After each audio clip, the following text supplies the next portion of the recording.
All right, while we're waiting on parts for this thing, I thought I'd just film a quick how-to on adjusting the torsion bars on a 206. So we're going to go out to the parts car, because this one currently has no rear axle at all in it. I've got a bunch of other things going on here, so don't worry about them. So, going to need a jack, obviously. Jack stands. You need to lift the whole rear of the car up. You can't do one side at a time. The whole back of the wheel needs to be, back of the car needs to be off the ground, both wheels. Tape measure, tape, pen, very handy. 17mm, obviously, you get your wheels off.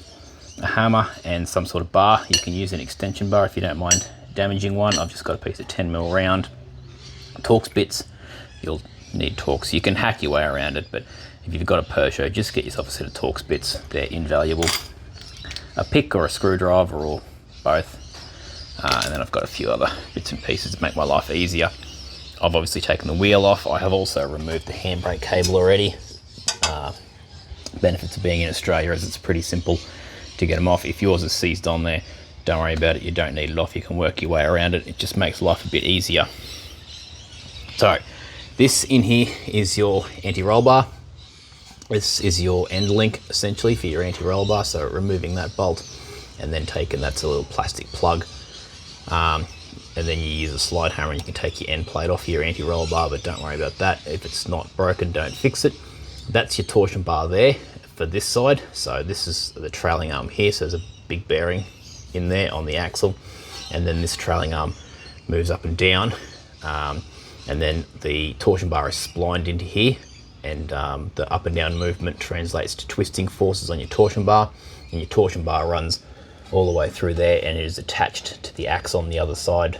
The other side won't move. So the twisting force is your suspension. And then that's the other one down there in all that filth that you can't see. So it's attached to the subframe on this end, and then it runs through and it's attached to the bottom of the trailing arm on the other side. So we need to remove the entire bar. So we need to get that Torx screw out of there, and then that concentric washer, which you can see it's pushed this way at the moment. We need to get that lined up, pop it out, and we need to do the same thing on the other side. And we need to punch the torsion bar out. So before we do anything, we want to take a tangible measurement, and that's what this is for. So put a piece of tape on the car somewhere, measure from a point on the hub. I like to use the bottom side of the hub. I can hook my tape on there, measure up to the side of the car, and then put a mark like an X on the side of the car with a measurement on it. And that is our starting point. So we know exactly how far we've lowered or raised the suspension. So I'm going to quickly do that and get that nut out of there, and I'll set you up on skinny here and you can watch. All right, so you guys are on skinny. Now I have measured up through the center of the hub to here, and that is 460. From memory, you can go to 430 minimum on that measurement before you end up bottoming out, which I think translates to 1 notch on the torsion bars. Maybe it's 2. If you go to the next notch along, it will look fine until you start driving and hit a few bumps, and then that's the bump stop there. You'll find that the bump stop is actually sitting on the axle. If you lower it, I'm pretty sure it's 3 notches. And a lot of people do it and they think it looks cool, and they don't realize they're actually riding on here, not riding on the torsion bars at all. It's not a bad thing, but if you are going for performance, your bump stop isn't a suspension as such, so you'll get very unpredictable rear end handling when you load and unload suspension. You go from the torsion bar, which is a certain spring rate, and you hit the bump stop, which is a different spring rate. All of a sudden the rear of the car will react differently, and it can be quite dangerous. But if it's a Stancy boy car, that's not really going to affect you. So next size up, which is a T40. You don't need actual bits of these. You can get the keys if you want. They also work, but they're a bit more of a pain. I much prefer the bits. And that's in there. Come on, buddy. Got it. If you're from a rusty place, these can be a mammoth pain to get out of here. Be very, very careful getting them out because they have to obviously come out one way or another. So get that fella out of there, then we use a hook. Now, as I said, this is a concentric washer, so the hole's offset. So we need to pull him into the middle, so we'll scrape the rest of the slide out so it'll move over nicely for us. And then get him lined up so I can see the back side of it there, so it should come out.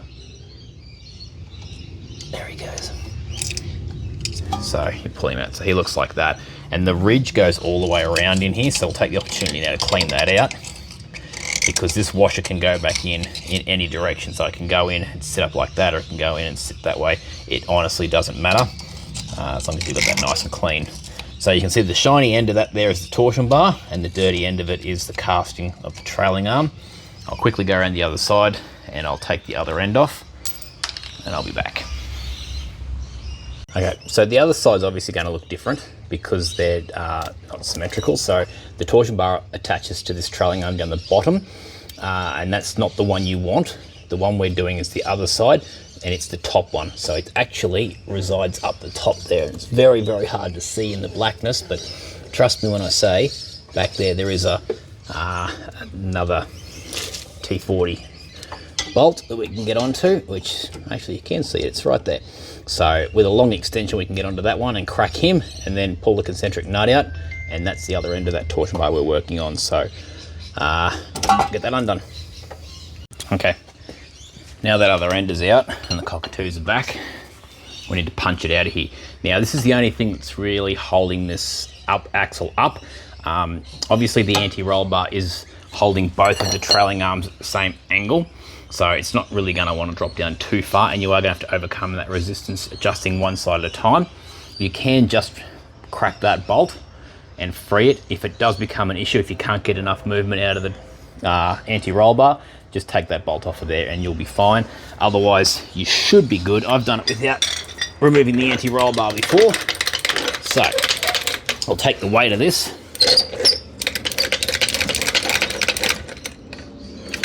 I've just got a block of wood on there just so I don't break anything, and I'm sitting up under the stabilizer bar. This is a 180, so it's got a stabilizer bar. If you've got a normal GTI or a normal 206, it won't have that. There's plenty of places you can get a jack. If you've removed the handbrake cable, or if your handbrake's not on, this will spin. So jacking it under here, your jack can slide out from underneath it. Just be aware of that. So again, no rust, so these pop out of here pretty easy. Making a liar out of me.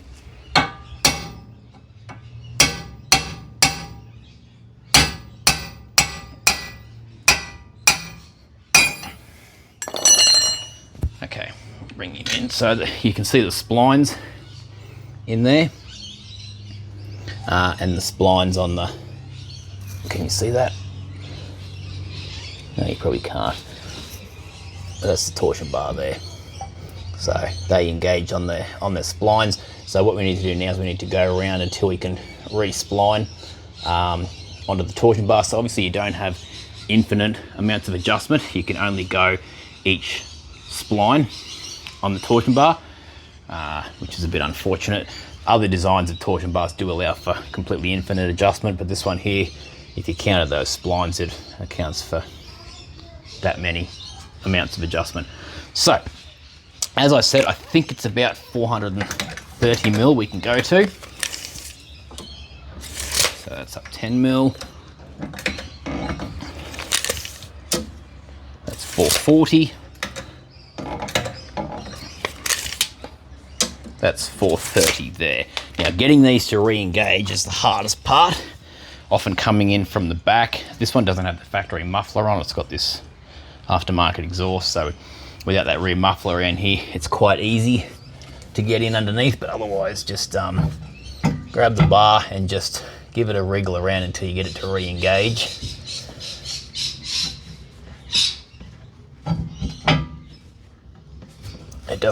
It seems to maybe be engaged. I'll go give it a hit from the other end, see if it'll go in.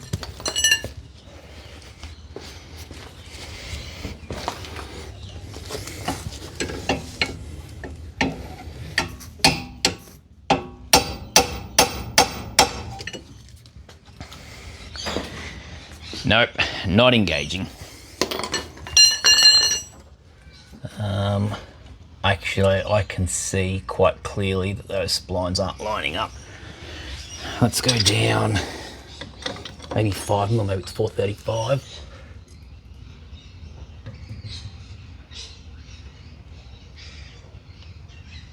Oh, let's go on the right.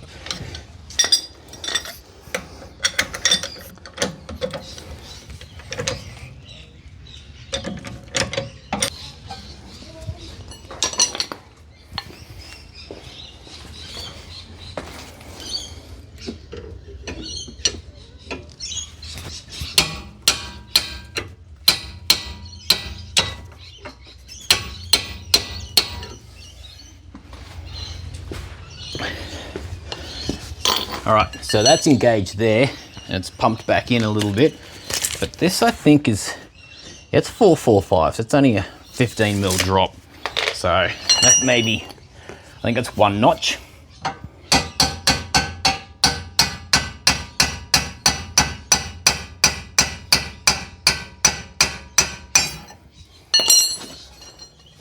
So it re-engages on the other side first. So I'll pop it in there, and then I'll jack this up until the splines align again.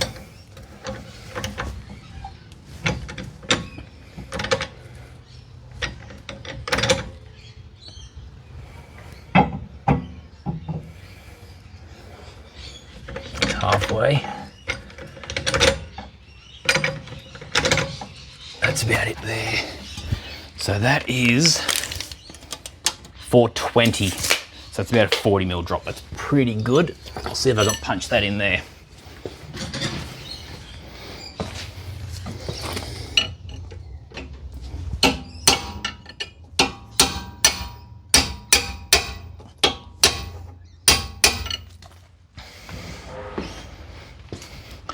All right, so that's punched in there. Now I've only gone in halfway.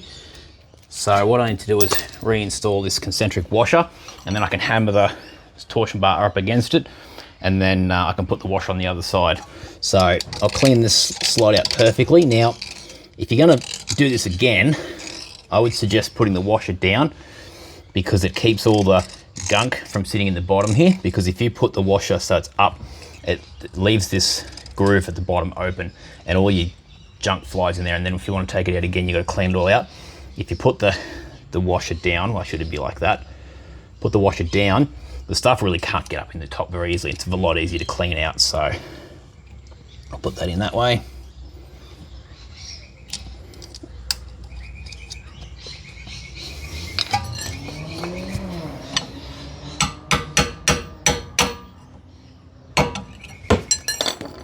And then it should sit down in there.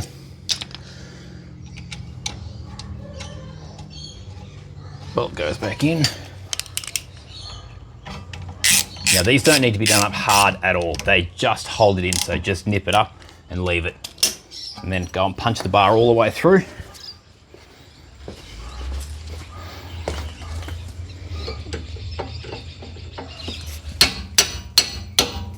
All right. That's bottomed out there. So that has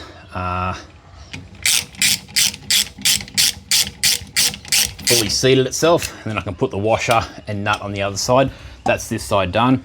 Then we just need to reverse the process on the other side, which obviously is the lower torsion bar. So I'll give him a bit of a clean up, take that washer out of there, do the other same thing with the other side. Get the same measurement with him. So I'll double check him again. So he's 420. So I'll write that on there. So 420, blazed it. So that's a 40 mil drop. And as I said, I'm pretty sure that's 2 notches on the torsion bar. That is as low as you can go. The next notch down, I'm pretty sure you sit on bump stops, which I think the next one down is like 400, I think, or 390, something like that. So if we let this jack off of here now, I said jack off. This is still obviously got the anti-roller bar on it, so it's gonna sag more. Once you get the other side adjusted, it'll sag less. So we're sitting at, yeah, there you go, 435. So that's where she's gonna sit now. Maybe you can go one more. Maybe, I don't know, you do you. But anyway, that is how it's done.